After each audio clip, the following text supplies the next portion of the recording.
This podcast is sponsored by Talkspace. May is Mental Health Awareness Month, and Talkspace, the leading virtual therapy provider, is sharing the message that connection is crucial because good relationships are an essential and sometimes overlooked component of mental well-being. If your relationships could use some strengthening, a licensed therapist from Talkspace can help. Therapy can help you communicate better with loved ones, repair conflicts, and understand how to address loneliness and build community. It's easy to sign up. Just go to Talkspace.com and you'll be paired with a therapist within 2 days. You'll meet with your therapist online on your schedule. Plus, Talkspace is in-network with most major insurers, and most insured members have a $0 copay. Make personal connections a priority and start today. If you're not covered by insurance, get $80 off your first month with Talkspace when you go to Talkspace.com and enter promo code SPACE80. That's SPACE80. To match with a licensed therapist today, go to Talkspace.com and enter promo code SPACE80. We'll fix it in post, I guess. We don't want to. We can't waste any more of Chris's time because, Chris, we got to open this up while we start this. That we have to apologize for the rescheduling mishaps of everything. You're a busy sure that's guy. my fault too. Yeah, I'm. No. Your dollar per hour is a lot more expensive than our dollar per hour. So, but the way we messed up was just total parenting, kind of dad parenting fart. But before we get into it, let's do a little lightning round questions so people get to know you, and then we can let them tell you who you are, or we can let the guests do their own bio because I can't read out loud, and Eric doesn't want to do it. Yeah. So is a hot dog a sandwich? Ooh. I would say yes. Meat between two pieces of bread, except they're connected. So that's an interesting one. It's not a win if he answers either way. Like you accent just because he answers. Okay, sorry, I get upset by that question. When's the last time you cried? Probably about a week ago. I'm an emotional guy. What? Any reason why? Insurance commercial just hit me the right way. You never know. Progressive really. I thought those were funny commercials. What time do you wake up in the morning? Between 5:30 and 6:30. When you order spicy food, mild, medium, or hot? Medium. Want it to burn a little, but not too much. Mm-hmm. Do you know what blood type you are? I should. I donate blood quite often. It's whichever one they seek quite often because I get calls, feels like weekly, from the Red Cross to go donate more. Oh, you might be O negative then. Yeah, probably. Okay. Are you an organ donor? Yes. What are you collecting? Like, yeah, I'm like, do you need my social security number next? Like, what is this? What is this line of questioning? What's your birthday and social security? It was the next two. How about this? If you could transform into any animal and you can go back and forth, what would it be? And it can be nefarious reasons. You know, something that could fly. Well, right? Think about just the convenience of that alone. Yeah. When did you lose your virginity? Oh shit! Yeah, we hit hard on this program. Yeah, well, this is some hard hitting journalism. It's sometime in high school. Must have been special. Does God exist? Now that's a big one. I'm spiritual, but I don't know if I'm super religious, but I find it quite interesting that all the major religions pretty much line up on some pretty big facts and all celebrate at least one central God to give them hope. What movie's a guaranteed laugh for you? Super Troopers. Nice. Classic. Yeah. Mm-hmm. You want to play? Oh, really? Anything with Will Ferrell. I gotta say, they're just great. Last two questions. Did you watch or listen to this show before coming on? I did an episode. Found you guys quite amusing and hysterical, so that's good. But not a ton. But I'm excited to be on now. Hey, one counts. We'll take one. That means just watch clips. And then, what advice would you give your 13-year-old self? Oh, do hard shit. It'll make you a better person. I like this guy. You Chris, scored 100 on my questions. You've earned yourself a plug. Tell us about who you are, what you do, why you're better, all that good stuff. Yeah, sure. So Chris Van Dusen, senior partner at Slico Capital. Graduated college, started in finance, was at a real estate investment banking firm, came out to California end of 2009. Company I came out for restructured. I like to say they restructured me out. And so 75 days after I moved to California, I'm unemployed. So I became a forced or accidental entrepreneur over the kind of next, 11 years. Created some companies, sold 3 of them, 2 in 2021, 1 in 2019, raised a couple funds in the cannabis space, grew a media company, helped scale a bunch of big brands. And then after my last acquisition in 2021, I joined Slico Capital as a senior partner. So I help run our capitalization and sourcing. So fancy for I help find great deals for the firm and then raise capital against those. And we try to get great returns for our investors. We're a private investment firm, so we build capital strategies for high net worth, ultra high net worth, and family offices. Yeah, you come in, you're kind of like the wolf in Pulp Fiction. You're coming in, fixing the situation, getting out of there pretty quickly. Is that fair to say? Coming in. Yeah, we're coming in. I think there's a couple ways of looking at it. We're coming in and seeing an amazing company that has great growth potential. They have some product market fit, and they really need to get somewhere big, but they need capital to do so. And if we believe in them, we believe in the founders, we believe in their strategy, what they're building, we'll provide that capital. In a lot of cases, we'll provide some talent as well to help them scale and get them to that next level, that they either need more capital or they're ready to be acquired. I mean, you're PE driven, right? VC firm. Like, how's that perspective changed your view on startups? So, there's a couple of things when we go through the diligence process that I look at, right? Because our process, I'll save you the long kind of scientific side of all that we do on balance sheets and forecasts and all that. Sure. But the majority of reasons companies fail is either misalignment with founders, trying to boil the ocean, right? Going a mile wide, an inch deep instead of an inch wide and a mile deep into a certain focus. And you can learn a lot about that from understanding the founders. I love investing in second and third time founders. They've done it before, right? As someone who's done it myself, like I have all the battle scars one can think of, right? Feeling like you're going to be out of business tomorrow and feeling like you just set the world on fire the day later and then feeling like you're out of business the next day. And that roller coaster isn't for everyone. And so the vetting process really comes down to the people as much as anything. That's who you're betting on, right? We all like the horse, but the jockey needs to be really truly understood. And so I don't think when I was growing companies, I had that same vision, right? Now, ultimately, I was successful in getting some out. So you could say, the jockey worked with my co-founders, but ultimately misalignment and not having the grit and resilience to see it through from the founder's perspective is something we really vet really, really heavily. Now, I meant to kind of go backwards a minute. You're a former D1 pitcher, is that correct? That is correct. Yes. You're one of the few baseball players that are not Durs. Yeah, I feel like a lot of baseball players, they can't talk at all. Like they're just they are baseball. That's it. Yeah. That's so all. So the good thing is, I don't know if it's good or bad, but I went to William & Mary in Virginia, which is a pretty good school. I really leveraged baseball to get me into that school, which I was very happy about. 2 years in, I needed Tommy Johns on my elbow, and so my career, I hung up the cleats. But the great part about it is they couldn't kick me out of school. So I got to stay at William & Mary and graduate with a degree in economics. And, if you look back on my career from whether I was, early part in sales, I was a bartender in college, right? The idea of being able to speak, to weave a yarn, to have a narrative, to be able to meet and talk to anyone is something that over time I learned. I wouldn't say it came natural. But I also had a father who was in sales my entire life. So I got to have a shotgun view of what it meant to be personable and really understand people and really care about people. That's really the difference too.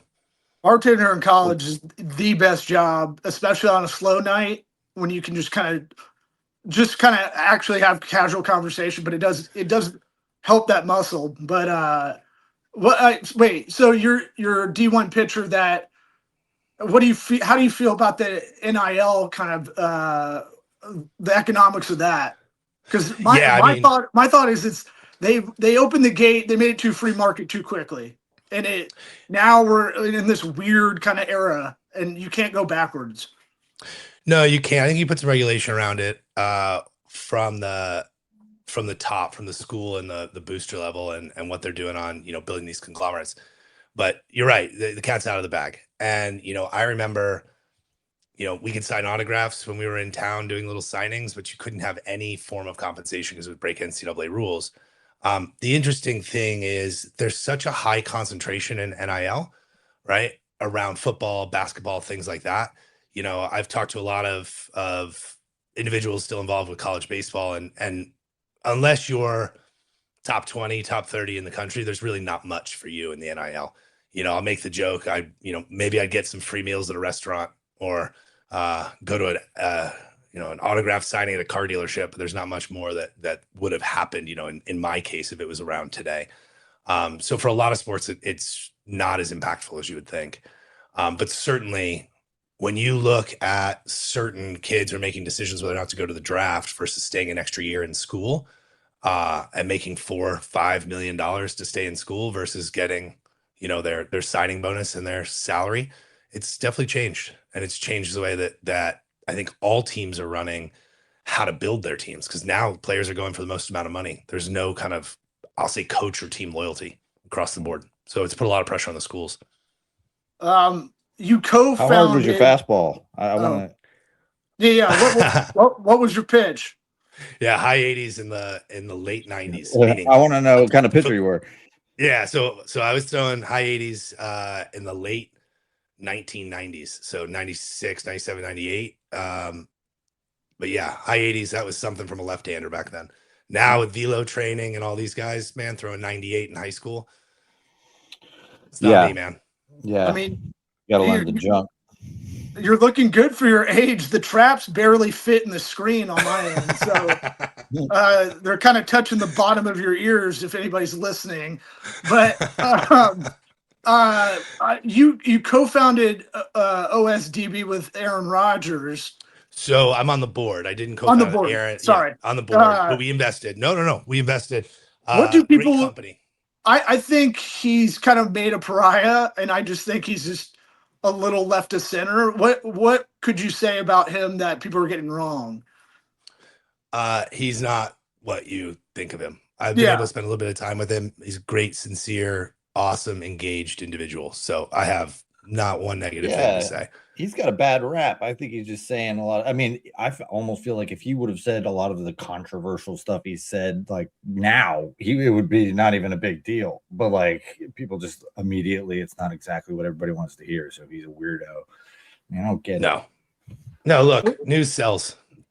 News sells. And he's actually he has an opinion. He has an opinion on stuff, and he did some ayahuasca. Who cares? Exactly. And now I'm going to try to keep this sports themed as much as I got it. But you're a jiu-jitsu black belt. Correct. Jeez. Yeah. So is that to keep you humble? That was the kind of the beginning of the show. We talked about doing hard shit, right? For me, there was nothing harder. It is so far past anything I had to do from a baseball perspective. I was a wrestler as well in high school. Harder than that for me. My daughter's 11. Back in 2016, she was 1. I make the joke it was a very tough pregnancy for me. I'd put on a lot of weight, right? Mm-hmm. And so I needed to get and do something. And a buddy of mine said we should try jujitsu. It's back again in 2016. I was like, absolutely not. I do not want to go back to the mat. Showed up, of course, because I'm a glutton for punishment. Fell in love with it. Have dedicated the last 10 years of my life to it.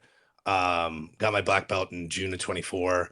Train and I teach here and there when I'm in town. I travel a lot, but I have the privilege of being able to train all over the world because I end up traveling all over the world. And it's been an amazing community. It is the hardest thing I have really ever done, and it's changed my perspective on everything. Right? There's days we make the joke, you're either the hammer or you're the nail, and you don't know what it's going to be that day, and you just show up and you just sit in the suck for an hour and a half, no matter what. And as an adult, opting to go sit in the suck is not a thing that many people enjoy doing, and traditionally avoid. Right? As your life gets a little bit better, you make things a little easier on yourself, not the other way around. Yeah. How do you apply that approach to business? You know, I'm sure there's lessons to be learned. I'm sure one carries over the other. You know, it's a huge corollary for being an entrepreneur. The value proposition of jiu-jitsu, and I talk about this often, isn't the best, right? So we all walk around and think we're capable of certain things. And you show up on a jiu-jitsu mat first day, you don't know how to tie your belt. You're wearing what looks like these oversized pajamas. And someone whose belt has a color on it makes you feel like you have the inability to do anything with your body. And you leave there and you go, do I want to go do this again tomorrow? Right? Like, this sucks. But you get up and you put the PJs back on, you learn to tie your belt a little bit better, and you go get the shit kicked out of you again for about a year and a half. Is it like first day of school energy where you're like, oh, you know? Yeah, pretty much. And you have lactic acid through your whole body. You have no clue. You're flailing around, right? The most dangerous person on the mat is a week one white belt, because they're just rigid and stiff and have no clue what's happening. And they are trying with all their might to defend themselves. And someone's just cat playing with a mouse. And you have to get up and break through your own ego and be humble enough to say, but I want to keep going. And eventually you start learning to defend, and eventually you start learning to attack and put a game together. And then, the last kind of two belts, if you will, brown and into your black, is just being able to spend enough time on the mat to refine those skills. And, it's a subjective journey. It's how well do you do against your peers at your same belt level, at the belt level above you and below you. And there's people kind of gauging, and who's good in the room and who isn't, and who still needs work. And ultimately, you get called on to move up to that next level. But there's no forms, there's no katas, there's no big demonstration you're doing in front of your friends and family. It's you go show up and look at another person and shake hands and go to work for 8 minutes. And you're either doing the work the right way or they're doing the work on you. I don't know if there's anything physically harder. I mean, just muscling up against the guy. I mean, it's just exhausting immediately. Makes you feel old. So when we look at it from an entrepreneur perspective, think about what it takes to start a company, right? I mentioned that you're out of business tomorrow. You've got the biggest contract. You're obsessed about things. It's the same way with jiu-jitsu. There aren't any really casual practitioners of jiu-jitsu. You either are in it or you're like, this is not for me. And as an entrepreneur, every day you get up and you have to show up again and do the thing that sucks, right? And a lot of the entrepreneurial journey, a lot of being a founder, a lot of starting a company is being the janitor and the CEO and everything in between, and having to carry that burden. And I'll call it a burden because we romanticize this idea of being an entrepreneur, right? And I think it's an amazing thing, but it's not for everyone. And showing up and doing some really hard stuff, whether or not it's jiu-jitsu or getting up to be an entrepreneur every day, will feel the same. You got to get up, you got to sit in the suck, and you got to keep pushing forward, and you have to believe that you'll get there. Yeah. If not, it's really easy to quit. I've been doing my humbling part. Go ahead. The humbling part of it, of the jiu-jitsu and the entrepreneurship. That's what a lot of people don't want to deal with, is being humble about, I have to clean the toilet. It's nobody else going to do it. Okay, fine. Exactly. Like bombing on stage, like I'll do tonight. It's very humbling doing stand-up and then eating it hard because you think you got a new bit about why do I have to get a prescription to get for my dog's medicine? I don't get that. I think it's Big Chewy. That's all I wrote down. Well, there's a lot of dog junkies, that are trying to get to mean, what the fuck? I looked up what's in this stuff, and it's like it's ivermectin and something else I think there's a big conspiracy, just like my big carnival. Duh. Have a fair days. I don't know if you have this in California. Do you have fair days? We have them here. Kids get days off. Our kids got 2 days off public school. Oh, like state fair days. Yeah. I thought you were talking about a Faraday cage or something. It sounded like you said fair. Oh, my bad. Sorry. Yeah. But I'm thinking about it. I bet these fair companies, these state fair companies, are like Spirit Halloween, where they pretend to be shitty, but they're like $1 billion company, Yeah. And so they kind of fly under the radar because they're so shitty looking. And like I'm looking around at the fair that we spent $200 for them to have the pass, and I'm like, this looks made to be bad. Like the graphic Yes. design, everything laid, like the layout is like IKEA, but the whole everything else is made to look a little bit worse than it should be, than it can be, I guess. And then All I the was right thinking about it. operators, they're secret millionaires. What here's my theory. There's a lobbying group for the fair. There used to be one fair day. Now there's two. All I'm saying is they go to the lobby, the educational kind of board, and they go, hey, why don't we have a second fair day?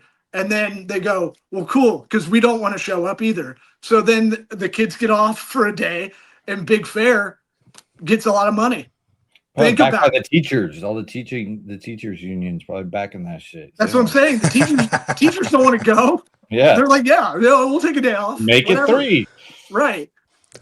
That's my That's conspiracy. funny. I have done a lot of diligence and a lot of research on different industries. The events business is a fantastic one, right? There's a lot of money to be made on margin there. Especially So you could post-COVID. So you could assume the same. The fair is just a large, oversized event. And you look at the margins on concessions. You look at the margin on the really crappy stuffies that you can win if you spend $40 trying to shoot a basketball through a rigged hoop, right? I mean, there's a lot of different ways they're making dollars. And the fact that I think a lot of them still are run essentially from a troop business, right? They're packing up and moving to the next city and unpacking, right? So I don't know if these fairs are actually owned by some holding company or if they're kind of independently drifting from town to town and, having to support it that way. It's very interesting. I hope this gets in your brain and you're coming back. I get an email from like you 3 a.m. You're like, I've been researching all of this. Checked it out. I mean, you got better research agents, I'm sure. Figure this out. I mean, well, we're on that subject. Next fair business. How about I've had to pay $20 to watch my son play basketball that I've already paid for a league. Tomorrow, my daughter's got a cheerleading competition, $25, and it's 2 minutes of cheerleading and $15 a bar. When is this a thing now? Like, I have to pay to watch my own kid now? That's awesome. Yeah. My daughter's 11. She does competitive dance. Already, that's a spicy, I will call it, financial commitment. But they do amazing competitions at places like Disney, where parking what feels like a mile away from the venues, $40. Yeah, 2 cars worth of stuff, and you're eating their general concessions, which is Disney pricing. So it's a great day at a dance comp. Huh. Yeah, Eric, I don't know if you told me this or someone else, but they're making a facility just for the trophy parent kind of leagues. Because that's the markup. That's the premium. They're getting a lot of money. Like my sister is 10 years older than me. My 3 nieces were like junior Olympic volleyball players, but she spent basically their years in high school every Saturday, Sunday, either flying out or driving to tournaments. Now they're making a gym that's just for this. That's multi-use. It's such a big industry now that they're having like a 12-court basketball place that can also be volleyball, that is just set up for these tournaments, for all-day tournaments to waste parents Saturday, Sunday. There's so much bad with it. There's so much bad with that. Just the kids think they're professional athletes now, and they're going to disappoint their parents if they don't do good, and that's my job. And it's just like, oh my God, I think it's going to come crashing down, if I'm being honest, because this is out of control. But I mean, you sports are something interesting. I will tell you that much. It's wild. It's just wild. It's all. I mean, we grew up. It was like you're in the neighborhood little league, and you play right field and second base because you stink, and you cry because you don't want to go to a game. And okay, maybe that's a little bit of myself, but I wanted to watch Saved by the Bell. This is fucked up. I don't like baseball. I don't want to play it. Zach Morris, man, got to do it. And Screech, Mr. Belding. I'd much rather do that. I want to watch cartoons and go right into 10 a.m. TNBC. That's for teens. Mm-hmm. And that's Saved by the Bell, City Guys, all the wannabe. Yeah, I could give you the whole lineup. You're still watching it. If you go on the free like TV channels on Amazon or whatever, Fubo or whatever it is, they've got Saved by the Bell channel. They got all those. They got all of it. If you need to get really high and watch 21 Jump Street, That's been my go-to. That's amazing. Back to Chris, because we'll go off on tangents all day. I love it. You've advised ultra wealthy about investing. Mhm. What is something about I think billionaires in my research I did that you're talking to, or maybe huge kind of companies that have billions under asset.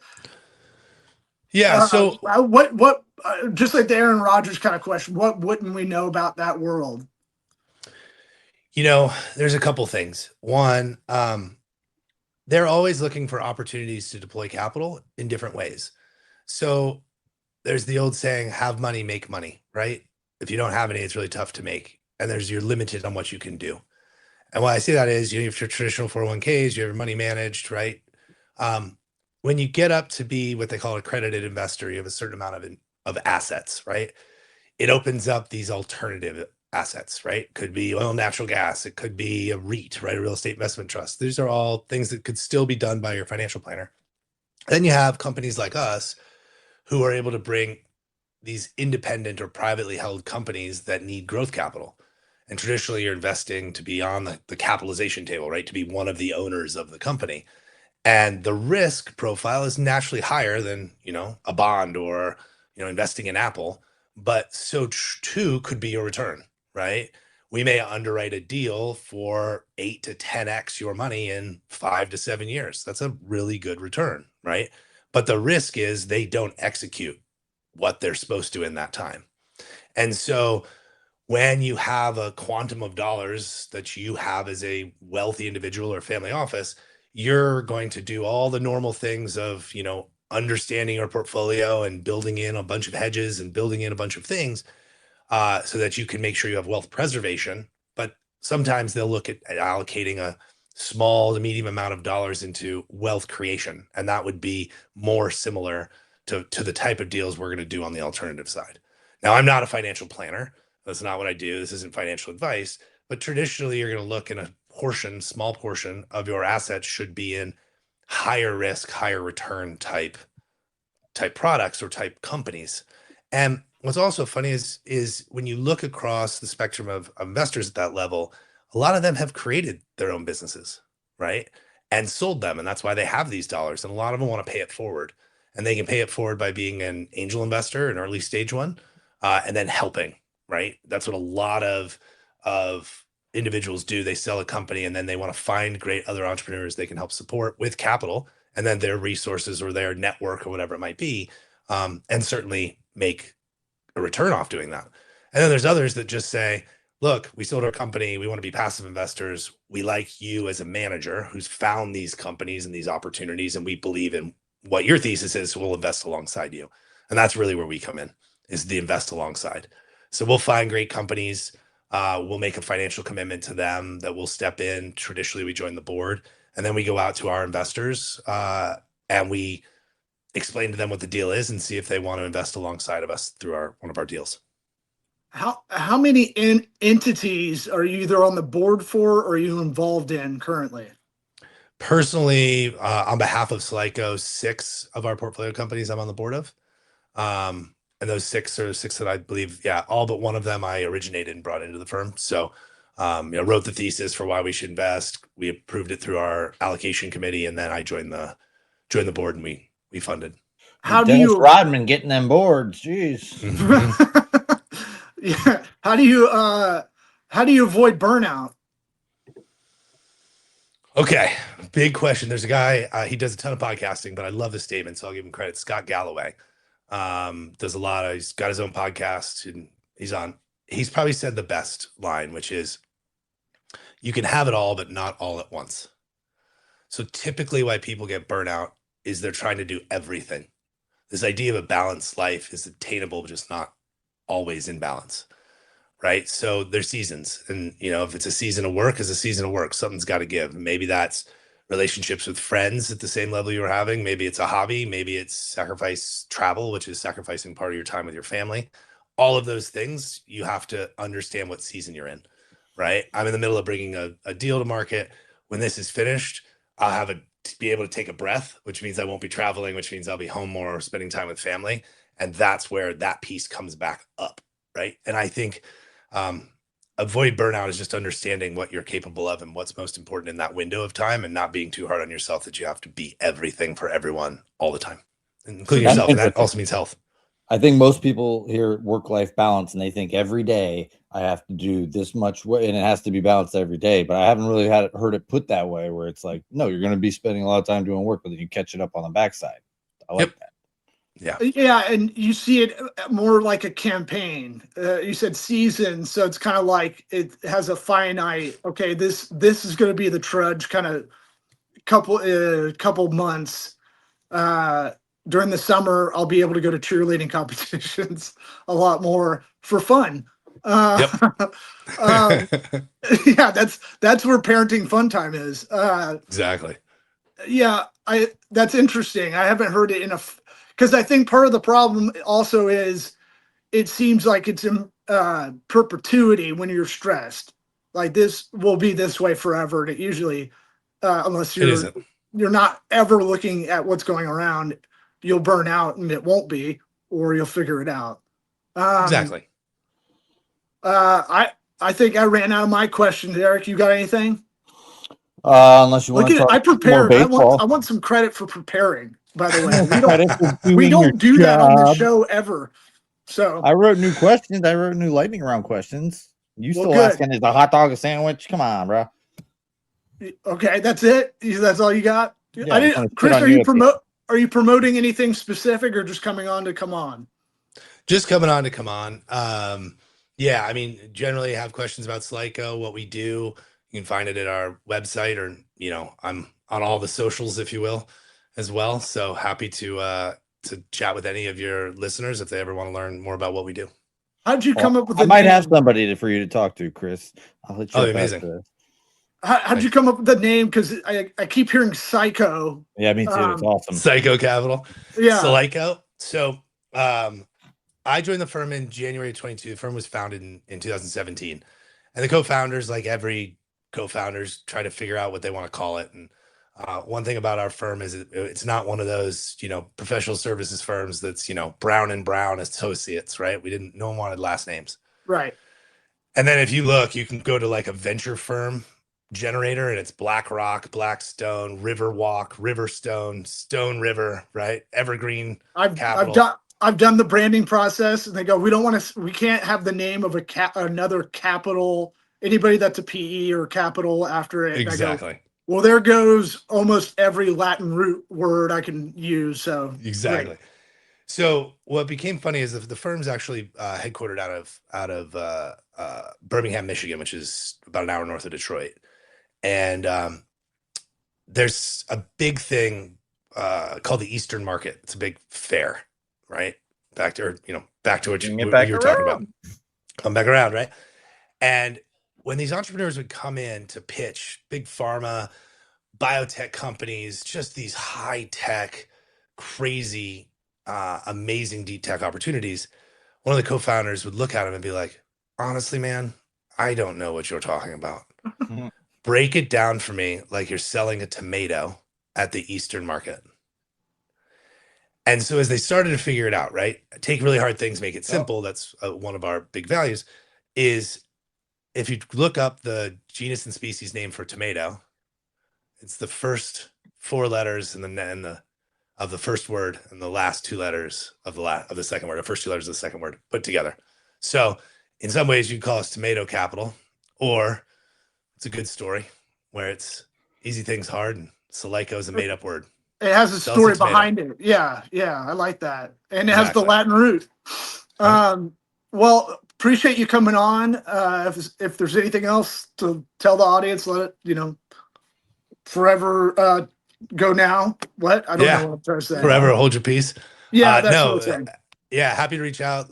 LinkedIn's Chris M. Van Dusen. Same with Instagram. Same with all of it. And look up Slico Capital. Happy to chat with anyone. Well, it's been a Chris Van Dusen of a podcast interview. I've been sitting on that the whole time. Yeah. All right, man. Good luck tonight on stage, man. I'm going to use it. I'm going to be like, this guy came on. He was the Van Dusen. This guy was on the podcast. All right. Thanks for coming on. Sorry, Chris. All right, guys. Sorry. Thank you. Really appreciate it. Take care.